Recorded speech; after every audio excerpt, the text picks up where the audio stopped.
It's me, Mrs. Spinner, and I'm going to read to you the chapter titled Understanding. So here we go. Let's jump into it.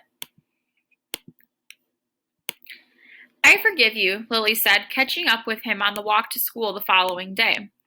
For what? Connor asked, not looking at her. He was still irritated at the monster's story, from the cheating and twisting way it went, none of which was any help at all. He'd spent half an hour sawing this surprisingly tough sapling out of the floor, and it felt as though he'd barely fallen asleep again before it was time to get up, something he'd only found out because his grandma had started yelling at him for being late. She wouldn't even let him say goodbye to his mom, who she said had a rough night and needed her rest, which made him feel guilty because if his mom had a rough night, then he should have been there to help her, not his grandma, who had barely let him brush his teeth before shoving an apple in his hand and pushing him out the door. I forgive you for getting me in trouble, stupid, Lily said, but not too harshly. You got yourself in trouble, Connor said. You're the one who pushed Sully over. I forgive you for lying, Lily said, her poodly curls shoved painfully back into a band. Connor just kept on walking. Aren't you going to say you're sorry back? Lily asked. Nope, Connor said. Why not? Because I'm not sorry. Connor, I'm not sorry, Connor said, stopping. And I don't forgive you. They glared at each other in the cool morning sun, neither wanting to be the first to look away. My mom said we need to make allowances for you, Lily finally said, because of what you're going through. And for a moment, the sun seemed to go behind the clouds. For a moment, all Connor could see was the sudden thunderstorms on the way, could feel them ready to explode in the sky and through his body and out of his fists. Right? Of course, you'd feel that way too. For a moment, he felt as if he could grab hold of the very air and twist it around Lily and rip her right in two. Connor? Lily said, startled. Your mom doesn't know anything, he said, and neither do you. He walked away from her, fast, leaving her behind. It was just over a year ago that Lily had told a few of her friends about Connor's mom, even though he hadn't said she could.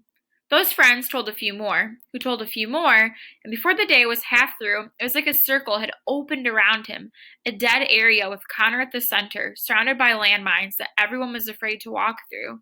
And all of a sudden, the people he thought were his friends would stop talking when he came over. Not that there were so very many beyond Lily anyway, but still. He'd catch people whispering as he walked by the corridor or at lunch. Even teachers would get a different look on their faces when he put up his hand during lessons.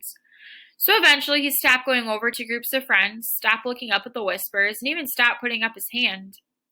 Not that anyone seemed to notice. It was like he'd suddenly turned invisible.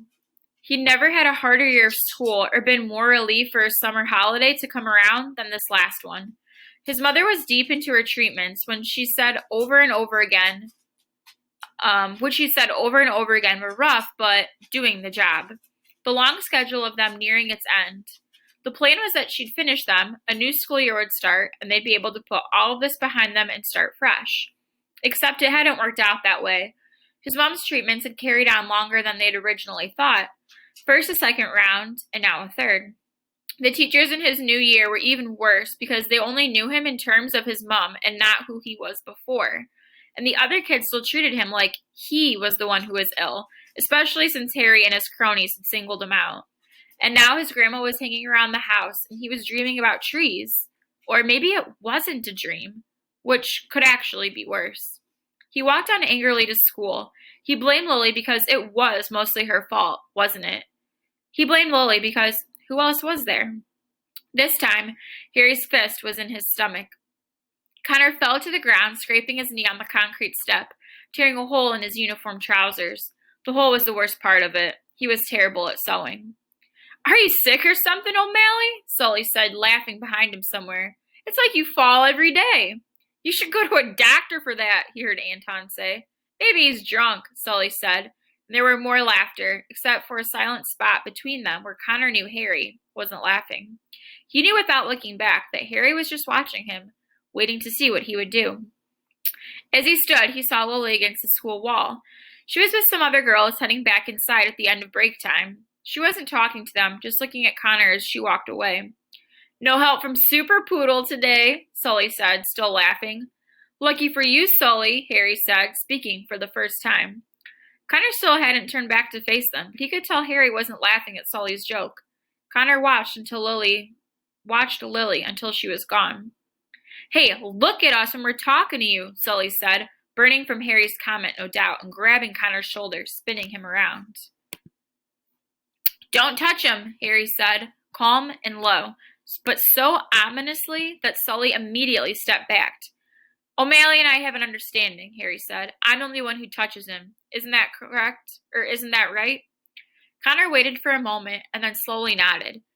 That did seem to be the understanding. Harry, his face still blank, his eyes still locked on Connor's, stepped up close to him. Connor didn't flinch, but they stood eye to eye, while Anton and Sully looked at each other a bit nervously. Harry cocked his head slightly, as if a question had occurred to him, one he was trying to puzzle out. Connor still didn't move. The rest of their class had already gone inside. You could feel the quiet opening up around them, and even Anton and Sully falling silent. They would have to go soon. They needed to go, now. But nobody moved. Harry raised a fist and pulled it back as if to swing it at Connor's face. Connor still didn't flinch. He didn't even move. He just stared into Harry's eyes, waiting for the punch to fall. But it didn't.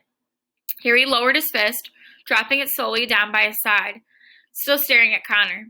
Yes, he said finally. Quietly, as if he'd worked something out. That's what I thought. And then once more, the voice of doom.